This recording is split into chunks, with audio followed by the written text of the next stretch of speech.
Pada kesempatan kali ini kami akan meluruskan pernyataan yang sudah disampaikan oleh Habib Hani hafizahullah ta'ala wa atala umrah, amin ya rabbal alamin, yang mana beliau pernyataannya ini sangat membagongkan dan harus kami luruskan. Sebelumnya kita simak terlebih dahulu apa yang sudah dinyatakan oleh beliau Habib Hani. Berikut ini videonya. Salah satu seorang sahabat Rasulullah SAW yang bernama Abu Dzar Al-Ghifari. Beliau itu punya nama aslinya, nama bekennya Abu Jundub, dan beliau itu seorang perampok kafilah-kafilah yang sedang berjalan. Ketika beliau mendengar datangnya seorang Rasul dan turunnya wahyu, langsung beliau cepat-cepat merapat ke Rasulullah dan menyampaikan kepada Rasulullah, "Ya Rasul, anak siap masuk Islam, tapi anak nggak bisa berhenti kerja karena kerja anak masih jadi perampok." Maka akhlaknya Rasulullah mengatakan, "Nanti insya Allah satu waktu antum akan dapat hidayat sendiri.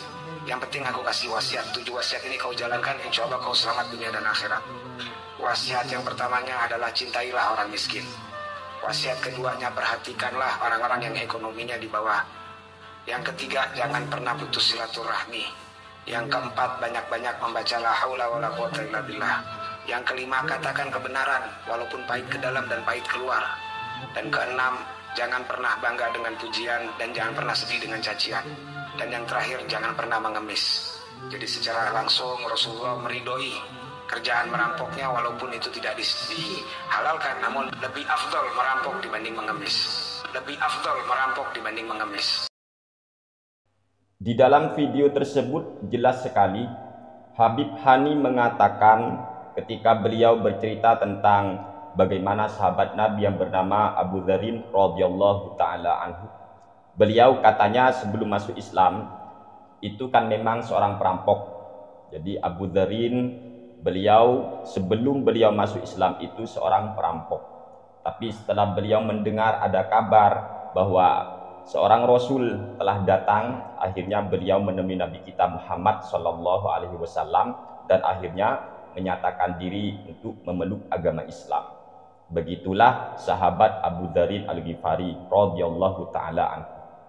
Namun yang sangat mengherankan bagi kami pernyataan beliau Habib Hani ketika beliau mengatakan Rasulullah Shallallahu Alaihi Wasallam meridhoi pekerjaan merampok. Meridhoi pekerjaan merampoknya meskipun tidak menghalalkan. Ini bahasa yang sangat kontradiksi. Bagaimana mungkin seorang Nabi Rasulullah Shallallahu Alaihi Wasallam itu ridho terhadap perampokan, tetapi tidak menghalalkan? Ridho tapi tidak menghalalkan. Iki piye? Bahasa semacam ini kontradiksi. Yang namanya haram kita tidak boleh, bahkan kita haram meridhoi perkara-perkara haram ketika dilakukan oleh seseorang. Karena di dalam sebuah kaidah ridhon bisyai'i ridhon bima yatawalladu minhu. Ridho terhadap sesuatu itu maka menunjukkan kita akan ridho apa yang akan terjadi pada sesuatu tersebut. Ridhon bil maksiyati maksiyatun. Ridho kepada maksiat itu maksiat. Dan tidak mungkin Nabi itu meridhoi sebuah maksiat, karena konsekuensi ridho kepada maksiat itu maksiat. Sedangkan Nabi itu dimaksum, dijaga oleh Allah berbuat maksiat. Bahkan Nabi sendiri yang telah mengajarkan kita umat Islam, man ra'a minkum munkaron falyughayyirhu biyadihi.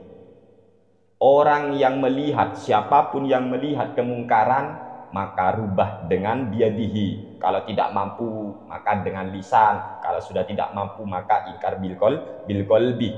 Itu Rasulullah. Sehingga tidak mungkin Nabi itu ridho kepada perampokan. Tidak mungkin. Ini yang harus diketahui terlebih dahulu. Bahasa meridhoi perampokan meskipun tidak menghalalkan, ya podo wae, berarti meridhoi keharaman. Yang benar itu seharusnya Nabi itu tidak ridho, tetapi Nabi membiarkan, gitu loh. Maksimal bahasanya membiarkan, jangan bahasa meridhoi. Membiarkan karena mungkin nanti beliau itu seumpama ya sahabat Abu Dzarin meskipun dinasihati beliau tetap gini lah gitu. Dan di dalam dunia fikih itu memang seperti itu. Ketika nasihat kita itu diyakini atau ghalabatul dzon, Contoh, ada orang yang berbuat maksiat, tetangga kita bermaksiat, ini contoh ya. Dan kita meyakini atau ghalabutudzon, kita memberi nasihat kepada dia, kayaknya dia nggak mendengarkan kita. Maka saat itu sudah bisa gugur kita. Artinya kita nggak wajib memberi nasihat pada saat itu. Ketika nasihat kita yakini bahwa dia tidak mungkin mendengar nasihat kita, maka gugurlah kewajiban amar ma'ruf nahi mungkar pada saat itu. Dan itu dijelaskan oleh Imam Al-Ghazali di dalam kitab Ihya Ulumuddin. Dan yang kedua, pernyataan Habib Hani ketika beliau mengatakan berarti merampok lebih utama, lebih baik, lebih afdol daripada mengemis. Innalillahi wa inna ilaihi raji'un. Padahal kita tahu mengemis itu adalah meminta-minta, yaitu kita meminta ridho kepada pemilik. Sedangkan merampok jelas tidak ada keridhaan daripada pemilik. Bagaimana mungkin beliau memahami merampok lebih utama, lebih afdol daripada mengemis? Di dalam kitab Hasyatus Syekh Ibrahim Al-Baijuri, di sini dijelaskan, kami bacakan dalam juz kedua terbitan Darul Kutub Al-Ilmiyah, tepat di halaman 550, orang yang sudah darurat, dia itu diperbolehkan makan bangkai yang diharamkan. Bangkai yang diharamkan ya contohnya bangkai sapi, kayak bangkai hewan atau apalah. Karena ada bangkai yang halal, contohnya bangkainya belalang dan ikan. Tetapi dalam kasus orang itu terpaksa mudorot atau mutor, maka dia diperbolehkan makan bangkai tersebut. Meskipun hukum asal bangkai itu haram, tetapi konteks dalam kasus orang itu mudorot terpaksa, maka diperbolehkan. Lalu di sini dijelaskan oleh beliau, wa yajibu taqdimul maitati ala ta'ami ghairihi alladzi lam yabdzulhu lahu. Wajib bagi orang yang terpaksa untuk mendahulukan makan bangkai daripada makanan milik orang yang mana makanan tersebut tidak diberikan kepada orang yang terpaksa tadi, walau bi'iwadin, walaupun nanti ada ganti atau dibeli atau apalah dan semacamnya. Jadi aturannya dalam dunia fikih, ketika ada orang terpaksa, contoh seumpama kita pada waktu itu di tengah jalan lapar sekali, kita nggak punya uang, ternyata yang ada di depan kita bangkai kambing, terus ada juga roti milik orang, maka kita wajib makan bangkainya kambing daripada memakan rotinya orang. Sebab roti orang itu ada pemiliknya, sementara bangkai bagi orang yang memang sudah terpaksa itu halal.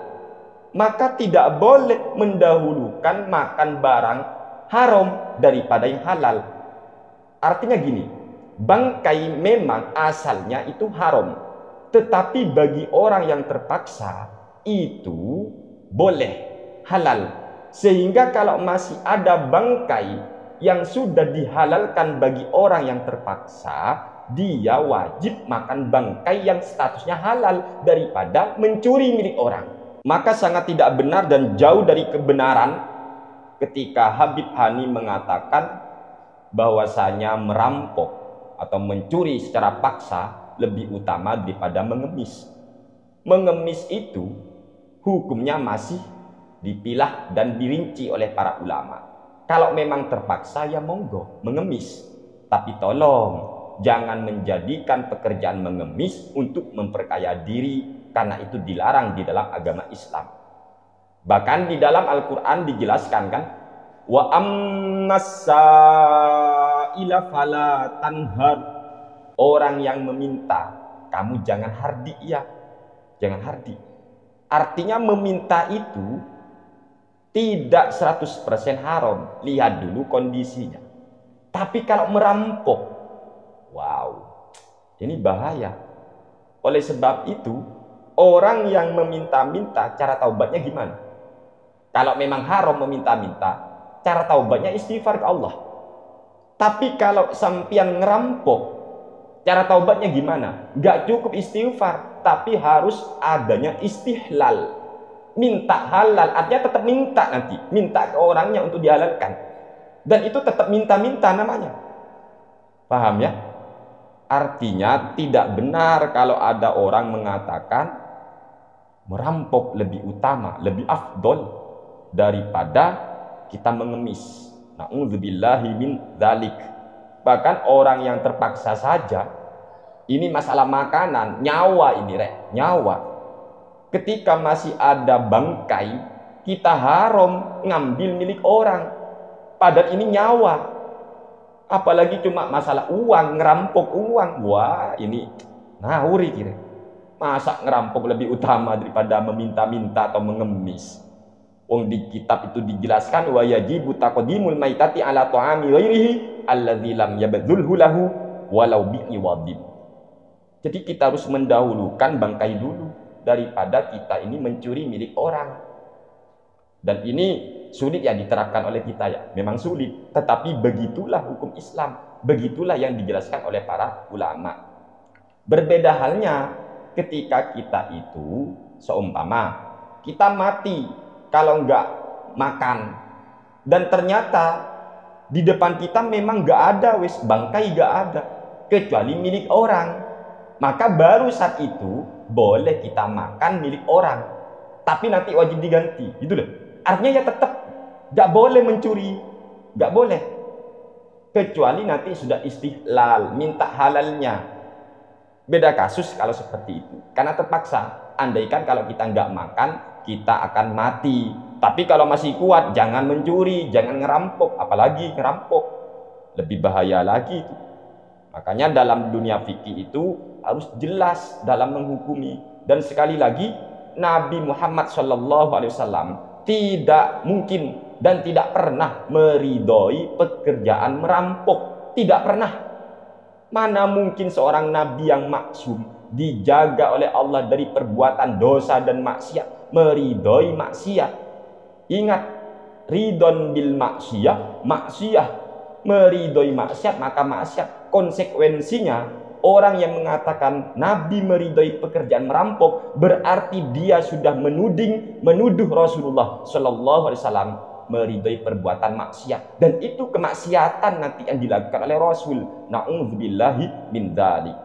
Semoga apa yang kami sampaikan bisa dipahami oleh semua pendengar. Hadanallahu wa iyyakum ila siratil mustaqim wa faqahanallahu fid din, ja'alanallahu minal alimin al-amilin al-mukhlisin. Amin ya rabbal alamin. Wassalamualaikum warahmatullahi wabarakatuh.